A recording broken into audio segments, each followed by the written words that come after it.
what's up, everybody? Welcome today to Kitchen Table Conversations. I'm your host, Jeff, and I'm at my kitchen table having a conversation. And today I'm going to be talking to somebody that is across the globe. I'm talking with Kris Yeomans.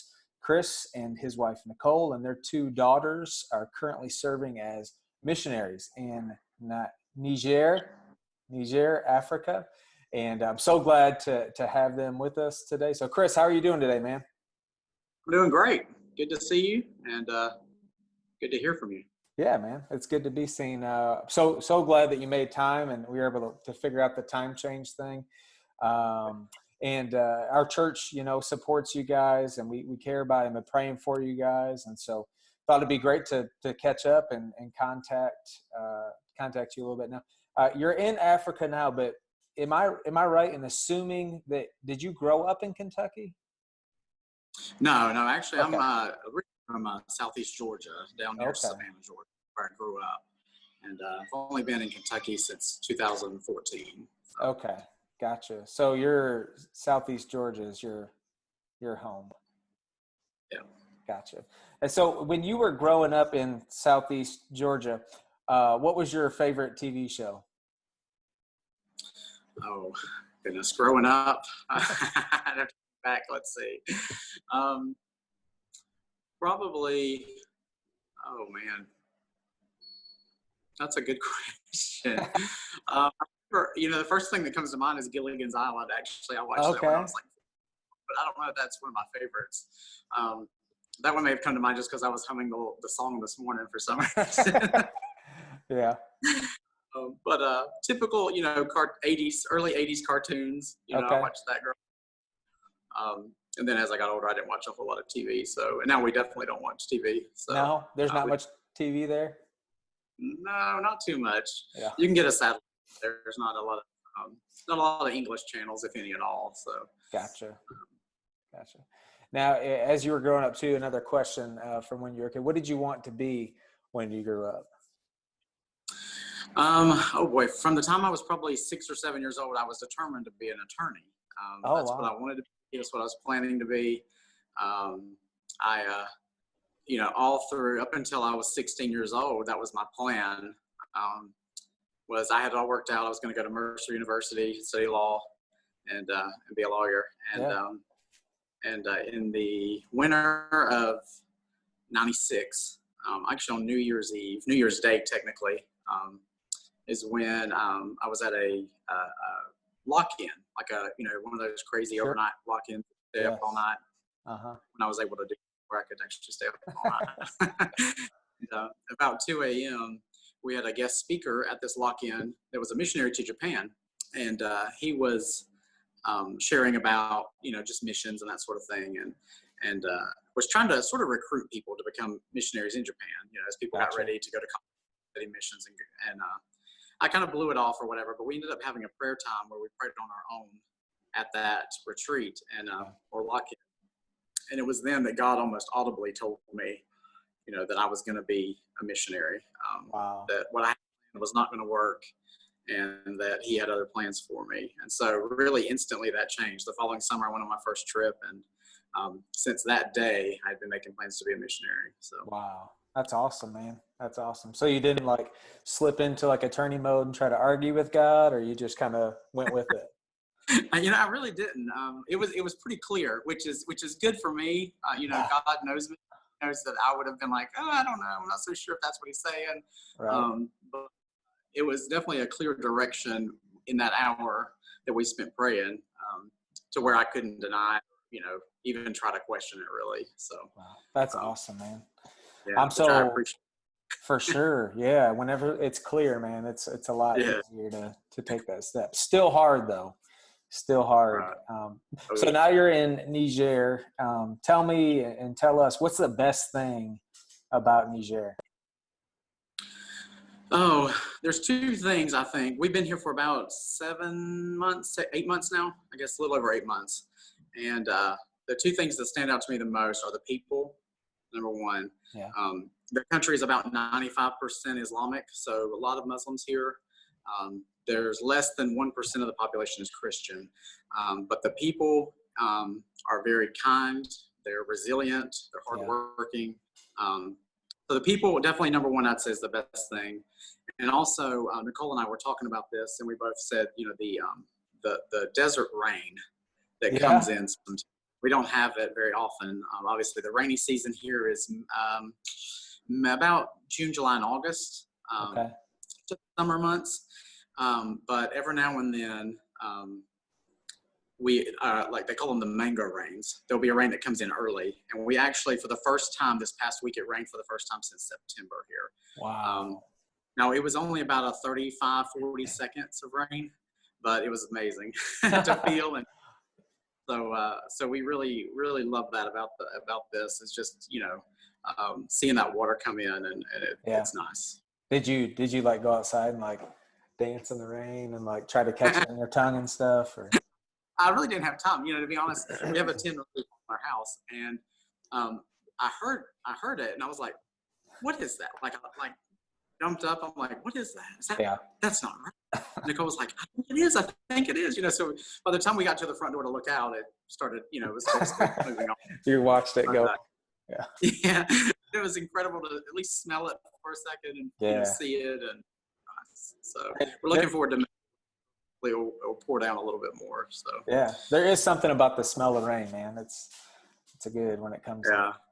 How hot is it there right now? Today I believe it's about 105. That's it. So it's pretty warm. Yeah, I know. Wow. It's actually nice. It's kind of overcast, and we were talking about maybe there'll be a little shower creep in, but it's really early for that. But we're hoping that it will, to clear out some of the dust and all the of the city and that kind of thing. But yeah, it's got up to 112 so far in the past 2 weeks. So we're getting there. Yeah. Kicks in sure. So what is like the peak hotness that it'll get to then? Usually in the city we're in, it's usually 115 to 120. And it'll stay that temperature for about a month and a half, pretty consistent. And that's April and about the first half of May. And at usually 10, 11 o'clock at night, it's still in the 90s. By, early morning, maybe 2 or 3 in the morning, it gets down into the upper 80s. But warms right back up by 9 or 10 in the morning. It's over 100 again. And then when the rains start coming, it helps cool it down to the lower hundreds. So it's definitely a nice relief. So we're looking forward to it. For sure. So I know, like before you left, you had told us that was one of the things you were kind of maybe a little concerned about, was the adjustment to the heat. Have you adjusted well to it? You feeling pretty good with it, as good as you can with it right now? Yeah. Yes, I have actually. It's been it's amazing that how well I think we've adjusted as a family, really. I don't love it and all of that. It's not my favorite, but I think it's good that a lot of times our electricity is off. We lose power pretty much every day at some point for a little while. There was this past month, every day our water has been turned off for all day, basically. It'll go off about 9 in the morning and it's off until 10 at night. And they do that to conserve because there's not much water here. Gotcha. And so there were a lot of adjustments with that I think helped us, as bad as that sounds. And it's pretty miserable at first until you get used to it. But I think that helped us, because really you have to deal with it. Mm-hmm. And then you slowly just become accustomed to it, I'd say. So, while we haven't reached the peak of the hot season, 110, 105, 110 is a good ramp up for it, I guess. And, we're doing kind of ease you into it there. Yeah, right. Was that the hardest part of the transition, or what would you say is the hardest part of the transition from U.S. Honestly, I think the hardest part for us has been and I may have mentioned this too when I was back at Risen, whenever I was there last, but patience is not one of my virtues. Yeah. I like to move on things pretty quickly. I don't like to wait around, and sometimes that's good, sometimes it's bad. And I think the biggest struggle for us with adjusting here has been getting used to the amount of time it takes to get something something done. It's a very, very people-oriented rather than time-oriented culture. And so nobody is in a hurry for anything. It's very typical to, it took us, for example, 3 days and 4 different offices to get electricity turned on. Yeah. That's very typical. You can't pay stuff online, that sort of thing. So you have to actually go to places, and then they may tell you, oh, go to this office instead, and then you'll go there, and then they'll say, no, you got to go to this other office, and that kind of stuff. So as far as just getting everyday activities done that we would do in the U.S., paying any sort of bills, things like that, is a long process. Gotcha. And if you need something repaired, for example, the power line outside of our house broke a few weeks ago. Anytime you expect it, like I was expecting, well, this is going to take a long time. It would be very normal to think, okay, we're going to be without electricity for a week because they will eventually get to it, but nobody's going to, rush over here and do it. Yeah. Thankfully for us, though, that time, it was almost like because I expected it to take a long time, it was actually fixed like 2 days later. And we actually went to the electric company that night at 10 o'clock at night, and somebody was actually working. Wow. I'm like, why are we over here in the middle of the night? But our guard was like, no, they'll be there. They'll be there. So we went over there, and they're like, yeah, well, okay, we'll get somebody out there. So just never knowing, what to expect with that kind of stuff is a challenge. But again, you get used to that too. So yeah, that's cool, man. That's good. So it's a good place to learn patience over there. So definitely. Yeah. Has COVID-19 coronavirus, I mean, we talked, has it impacted life there a lot? It has not a lot. We were a couple of weeks behind the U.S. on, really the news even breaking here, because we don't watch TV. We don't have TV here. And a lot of the people we interact with, obviously in the village, nobody has TVs out there really. And they don't keep up with news outside of the area we're in. Even other missionaries that we've interacted with at school and things, they weren't really talking about it. So as I slowly started checking in online, looking at different things as I was able to, I was realizing that things were really rapidly deteriorating. And so I messaged a friend of mine, a doctor actually in the U.S., and asked what was going on. I'm like, what's happening? I'm seeing everything closing, and flights are being canceled all of a sudden. And that's when, she messaged back, and she was like, yeah, it's definitely a very serious thing that's coming. And she was like, so if you're not hearing that, definitely check out try to find some new, news resources to check into this. And that was just about a little over a week ago.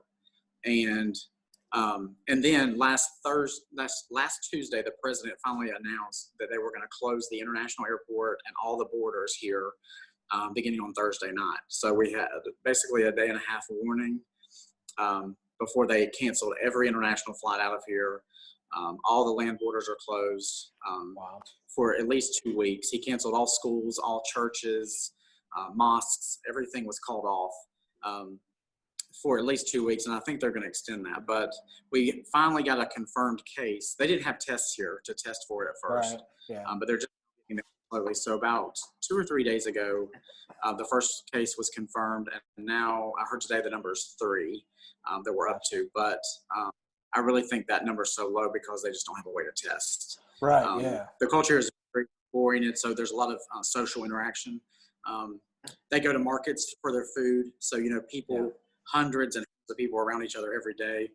And even with them closing everything down, the people here cannot survive without being socially interactive, because they don't have refrigerators to store food. The heat and humidity, the humidity sometimes, the heat and the dryness or the humidity, depending on if there's rain around, the food doesn't last long, even if it's, like vegetables and fruit. It goes back quickly. So even at the most, you could store food for maybe 2 or 3 days before you'd have to go back to a market. So it just makes it more of a challenge for the people not to be around each other.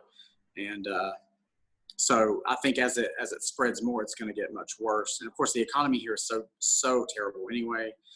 It could really, really get bad. So we're just praying that the Lord keeps it away, and that it's restricted to these 3 or few people that may have it now. So Hey, tell us, like, in what ways, like, what are the maybe some of the cool ways, or what can you share? What ways is God at work there in Niger right now? Oh man, we love it. I'll start with that and just say that Yeah, it's definitely home to us. cool. We we've really just grown to love the people, the culture, the even the heat and the sand. You know, it's just a good. It just feels good to be where you're supposed to be, and Yeah. Hmm. he is really opening up doors that we didn't even imagine. It's kind of funny. God gave us a vision for starting. Obviously, we're going to be doing church planting. We're doing evangelism, children's discipleship, that sort of thing, children's clubs, Bible clubs.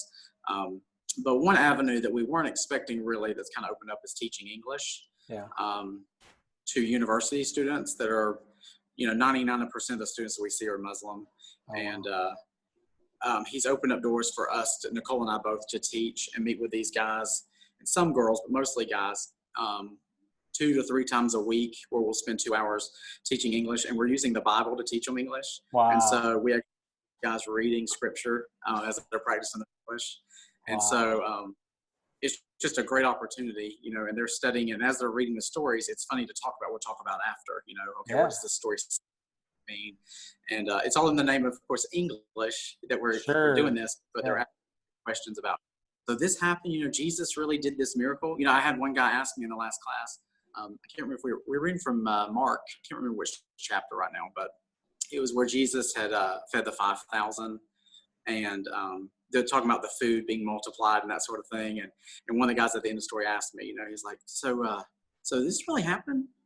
And I was like, absolutely it happened. This is something Jesus did. And he was just like, he just kind of sit there thinking about it, and you can see Yeah. the wheels turning with them asking questions and really processing it. So it's been a great opportunity. And That's awesome. so through English has been good. And then we also have I actually haven't announced this yet. We're getting ready to put out our next newsletter that's coming in the mail, but we've identified a village that we want to start the first church in our Cool. ministry center. But until we can get the funds raised to build that center, which will be very Nigerian, it will not be a typical Western type building, just because it's Gotcha. not really sustainable in a village. But until we get those funds raised, we were looking for a ministry center or a place where we could meet, where it's not in our house all the time, or Yeah. borrowing buildings from Sim or something like that. So, but we actually just found a ministry center that we're getting ready to open up. And so Awesome. we're going to start having our regular Bible clubs there, doing some English classes, even theology teaching to the Christians here, because a lot of Christians are very Sure. new Christians. They're very baby Christians, I Yeah. guess you'd say. And they want to be developed more. They want to learn more from Scripture. So we're going to be doing a lot of that as soon as we get over this, whatever this, Yeah. lockdown is. Yeah. So yeah, I mean, it's just been great to see God move and really open up doors in ways we weren't even imagining. So we're planning on renting a place here in the city we're in until we can get that, that building established Uh-huh. out there. And really more like I say building, and we need a building for primarily to block the sun. We're going to use an awning as soon as we can get that up, until we can get walls around it. And that's just for protection for at night and that sort of thing, to keep our chairs and tables safe and that sort of thing. Yeah.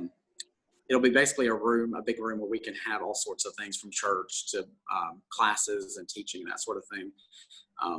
And it'll fit right in with the village. So we're looking forward to that too. But until we get that, we're going to be renting a place here in the city and Awesome. really utilize it. So, yeah. That's great, man. I'm excited for you guys. I love what you said. You said it feels good to be where you're supposed to be. That's pretty neat, man. That's great. I'm so glad you guys feel that way. I'd like to ask you, if I could, just 2 more questions. Okay. I'm gonna kind of shift gears on you a little bit. All right. I've got all the good stuff out of the way, and I just 2 less important questions. I want to know, Kris, if you could compare yourself with any animal, what would it be and why? To any animal, you said? Yeah. Yeah. um, let's see. I would probably have to say, I'm going to say a giraffe. Okay. And I think I'm going to say that because I think about like there's the only herd of giraffes left in West Africa are here in Niger. Okay. And you wouldn't think about, a place that's on the southern tip of the desert. You wouldn't think of giraffes being here. There's not a lot of grass. There's no grass really, unless you intentionally grow it, like you have to flood your yard every day or something like that. There's not a lot of grass. There's not a lot of green things here. There's not a lot of trees. There's not a lot of bushes, that sort of thing. But they live here, and they're resilient in that even though it may seem like they're out of place, they're here and they're determined to survive and basically be, if that makes sense. They're going to be here. The giraffes are here, and that sort of thing. So I think about that with me because somebody from Southeast Georgia that now lives our house is in Kentucky, Western Kentucky. You would not typically think of as somebody being in their place in Niger. That's, again, 95+% Muslim. Mm-hmm. There's not a lot of white people here. There's a lot of reasons for being an American that you would think, okay, why would you stay there? Why would you be there? That's not your place. You know what I mean? It's not my place. There's no conveniences to things. There's a lot of dirt roads. There's no health care. There's hospitals that are, that you can really go to. It's just a very developing country where it's the poorest country in the world. And it's just not, there's not a lot of modern conveniences that we have in the U.S. So it would seem like you're out of place, but this is home. Like for the giraffe, this is their home too. So that's what I'd say for animal, I guess. That's a way better answer than that's a great answer, man. That's great. Well, I first thought of hippo, and I probably should have went with that too. But there are hippos here too in the river. Yeah, so. That's funny. Okay, last question.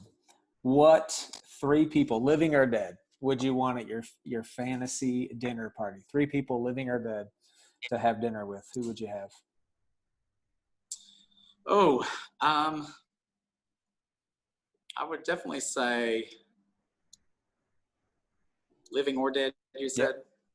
Yep. William Carey. Okay. Be one, missionary to India. Probably,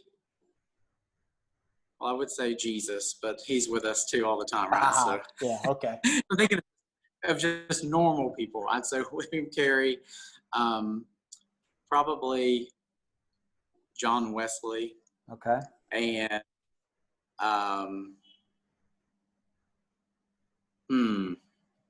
let's see, I'm trying to think of somebody more modern in modern times.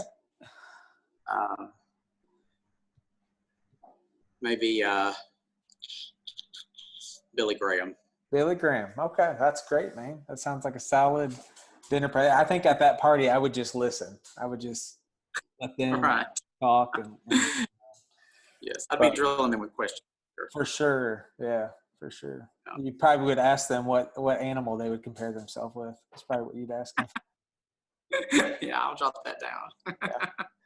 And hey, thank you so much for taking the time to join me today. I really appreciate it and appreciate hearing your story and what God's doing there. And just want you to know we'll be continuing to pray for you and Nicole and the girls in the days ahead. And I look forward to hearing more stories about what God is doing there in Niger. Well, thank you very much. And let me just say to the church, we appreciate so much your prayers and your financial support. It does enable us to fulfill what God has called us to do. I said this whenever I was on deputation a lot, but I'll say it again. Our ministry is your ministry. We would not be sharing the gospel in a country that is unreached, and the entire country is unreached with the gospel, not just lost, but unreached, where they have little to no opportunity to hear, and we would not be able to do that without you all. It is through your financial support, but especially your prayers. I've been at a place in my life the past couple of years where, especially the past couple of years, all along, but definitely the past couple of years where I can feel the prayers of others holding us up. And I don't know if that's just a location thing and the outside pressure or Satan fighting against us and we needing prayer for strength and that sort of thing. But in the past couple of years, especially, it's been very prevalent in our lives where we need and want people to pray for us constantly, because it is something that we will not make it without the prayers of others too. We're praying obviously all the time. So we do appreciate everybody who remembers us and prays for us often. It's always great too to hear those stories of random people will just, that you haven't talked to in a long time or that kind of thing, or something will be going on and we'll get a message from somebody that says, hey, God woke me up in the middle of the night to pray for you.